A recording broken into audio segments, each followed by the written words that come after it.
What's up, you guys? I'm Chibi Joe, and I am here with the review of A Centaur's Life. It is possibly one of the more unique animes I have watched. Not in necessarily the style, because it looks like a pretty basic, like in terms of like the art style and stuff, pretty basic modern anime. This was only made like I think 2017, so it still has that look that are all pretty much used to. It has kind of a Sword Art Online vibe in terms of like how the characters look in terms of the art.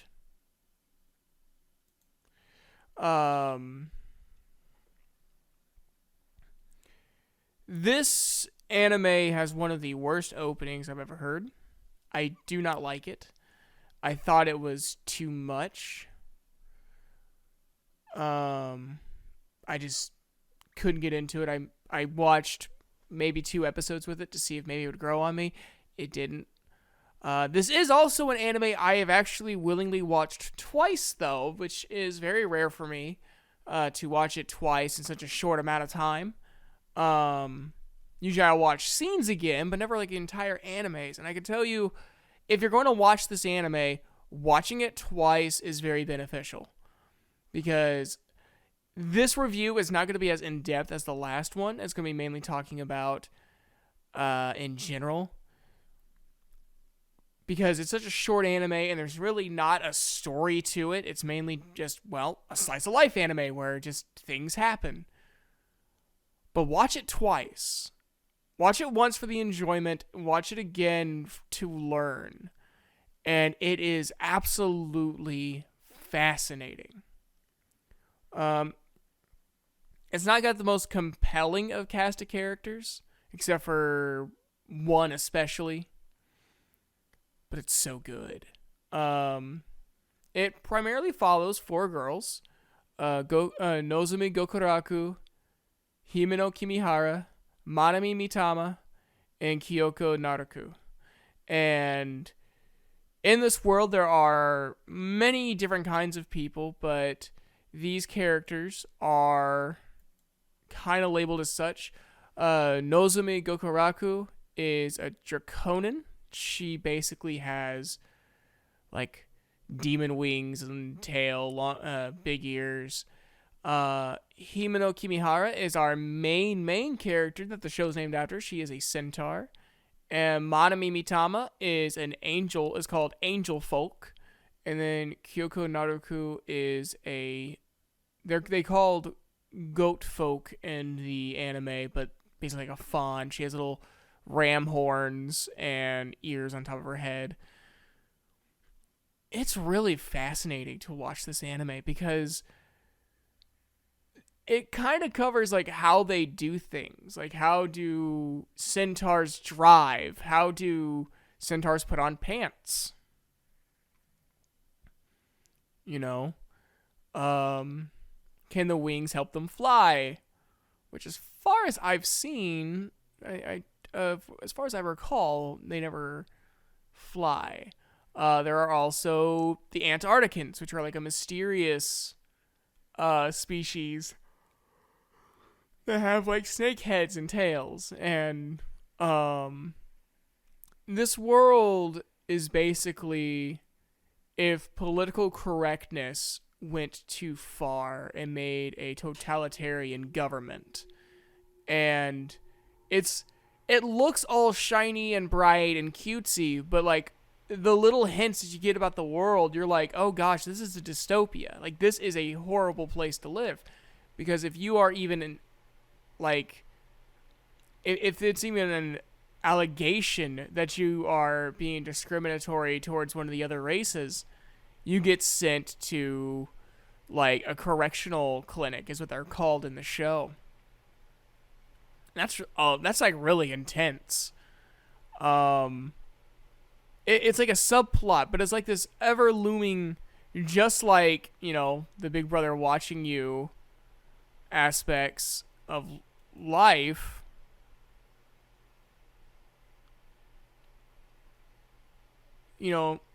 It's this ever looming feeling and it's so it's so palpable, like you can touch it.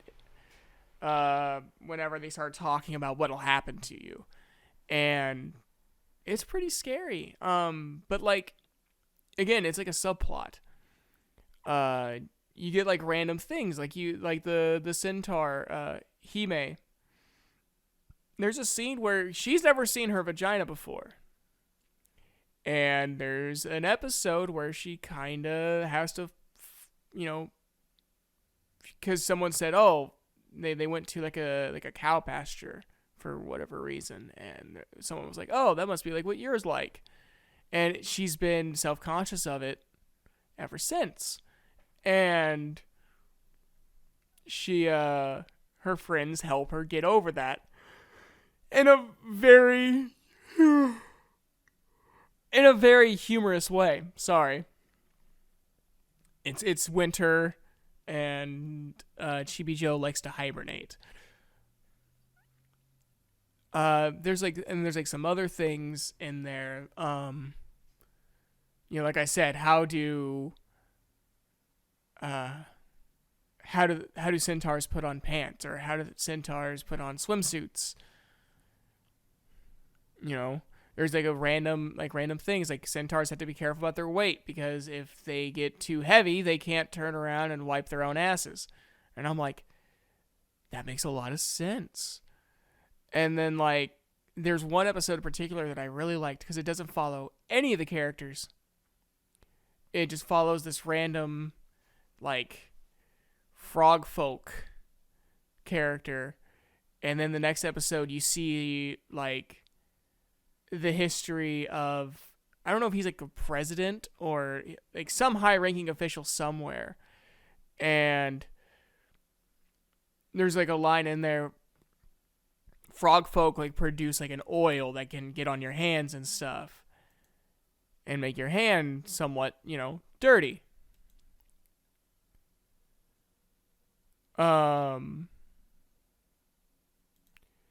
And the frog folk guy is really worried. He's just like, well, I mean, my hands are, and the guy just stares at him smiling. The old guy stares at him smiling. They shake hands.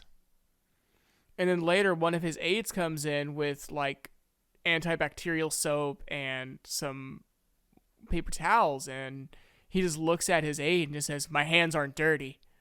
And he's like, yeah, okay, but sir, he's like, you have a lot to learn, boy. And I just really liked that scene. And then my favorite character in this show is Manami Mitama, the Angelfolk. Anything to do with her and her family are golden scenes. She is easily the best character in this. I'm not going to explain why, but her and her little sisters are absolutely adorable. Especially Soo-chan. Soo-chan is possibly the most precious thing on this planet, and she must be protected at all cost. And I'm not even like saying that for the memes. Like, my God, she is so adorable. Like, whoever voice acted her. Who voice acted her? Who voice acted Soo-chan? Like, you just need to watch it. I mean, yeah, Suitsumi Mitama. Yeah, Meikana. Meikana deserves, like, an award for this performance. Like, she just made Suitsumi so precious.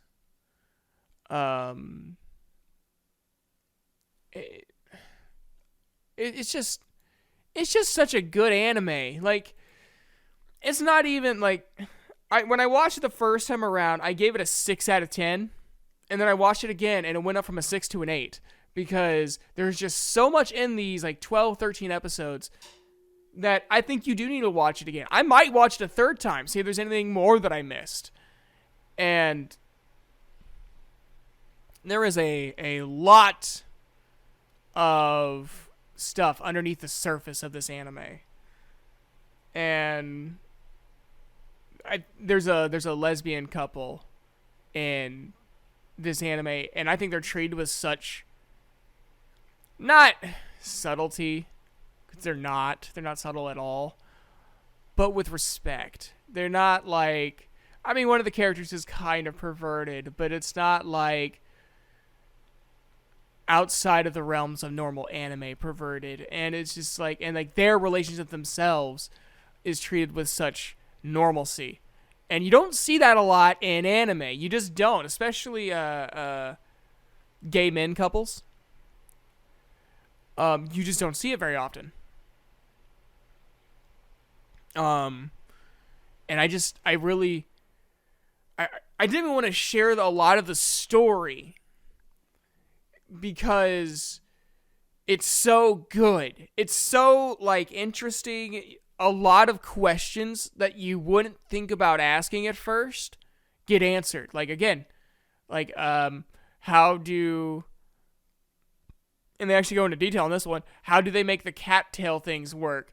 One of the catfolk characters has like glasses, so how do they make them work? And again,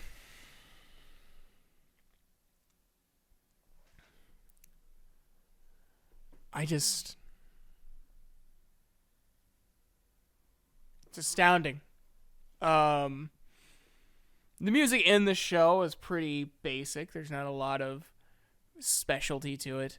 The voice acting is really good. I watched, unless you watched the English dub, I thought the English dub was horrid. It's not even that like, oh, I think I like the sub better than the dub. It's like the dub doesn't even try. Nozomi Gokuraku sounds like she's 5. And yeah, she's like the reverse trap character, but I would have given her a little bit more of like a gruffer voice, which you'll see in the review casting. I'd almost want to cast her as the person who played Killua in Hunter x Hunter. That's just my opinion. You don't have to agree with me, of course. And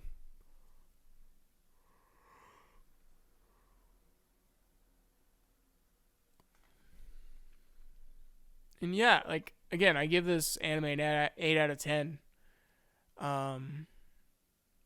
Especially episodes with Manami Mitama as the main character, or Maitama.